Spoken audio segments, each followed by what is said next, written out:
Complete and total control, pandemic 2.0. Now we know why they're doing this. With great power comes great responsibility. And during the health crisis, many different groups and organizations had a feel of having a lot of power over a lot of people. Although, unlike Spider-Man, I don't think that many of them actually used it responsibly. How would you feel if only one group could tell you what you could or what you couldn't do? You don't get a say, they'll decide it for you. Or what about science? What if they could tell us exactly what the science was and we couldn't even question it? Wouldn't that be a little bit concerning?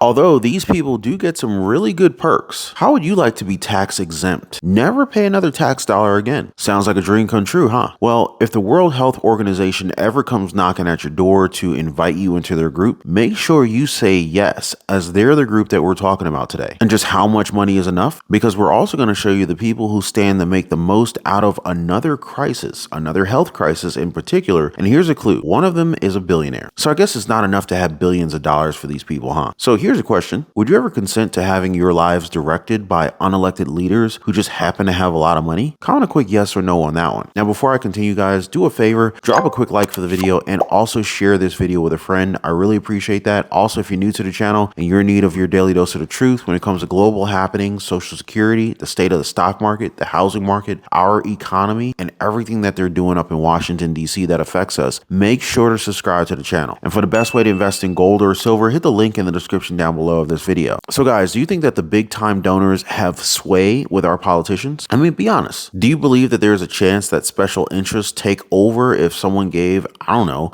millions upon millions of dollars to a political power? I mean, I'm not necessarily saying that it happens all the time, but it is possible, right? FTX.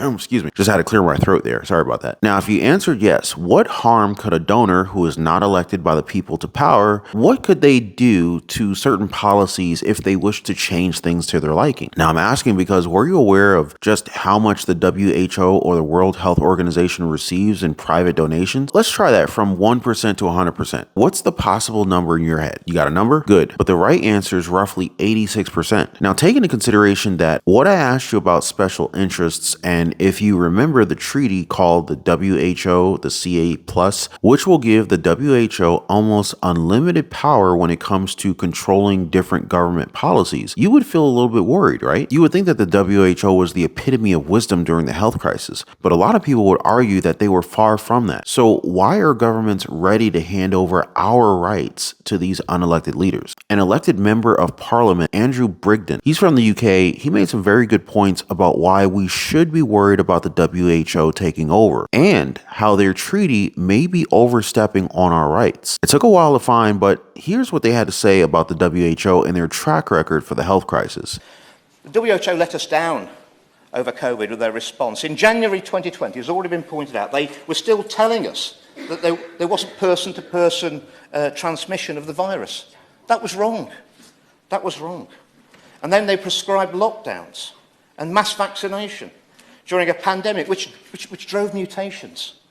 The pandemic response by the WHO and the national governments should be a cautionary tale on the impact on citizens of handing power to the state, and should certainly not be a template for going further and faster in terms of signing away rights and liberties. Indeed, the pandemic response was so brutally illustrated. The profit-optimised version of the greater good pursued by the WHO often clashes even with children's health.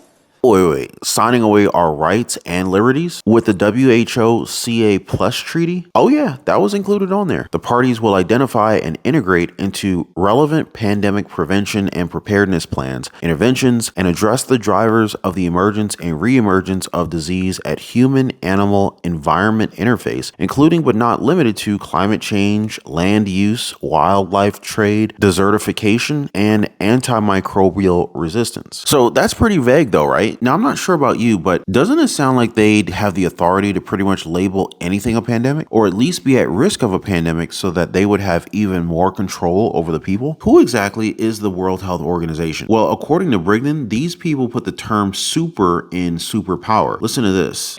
The WHO is domiciled in Geneva, and so it has special status. Its employees are exempt from tax, and they and their families all have diplomatic immunity. It is indeed a supranational body, unelected, and unaccountable. Now imagine being unaccountable for any action that you take. How insane is that? And no taxes too? Good deal, right? Now you remember me asking about the special interests and how the WHO is primarily funded by private donors, right? This also came up in the speech with this very important question. But who's now funding the WHO? Like many of our regulators in the UK, the MHRA, 86% funded by industry sources. The Joint Committee on Vaccination and Immunisation, in their personal declarations, they declared over £1 billion of interests in Big Pharma, the thing they were set out to regulate. This undermines public confidence. Well, the WHO now is no longer anything like majority funded by its member states, the people who it is seeking to control. It's 86% funded by external sources. I'm not sure that my honourable friend for Winchester is correct. The UK is not the third largest donor. The second largest donor, it's the third largest donor. The second largest donor after Germany is the Bill and Melinda Gates Foundation. And I think Gavi is the fifth. So you add those together, they are the biggest donors to the WHO. And here comes the biggest mystery of them all. Why are all of these people, Bill and Melinda Gates included, so invested in the WHO? And I also want you to look at the body language of the people there and take note that they've just been told that they may hand in all of this power to unelected leaders. And you have to think, why are they doing this? They're also the biggest donors or biggest investors in pharmaceuticals and the experimental mRNA technology, which proved so profitable for those who proposed it and produced it during the last pandemic.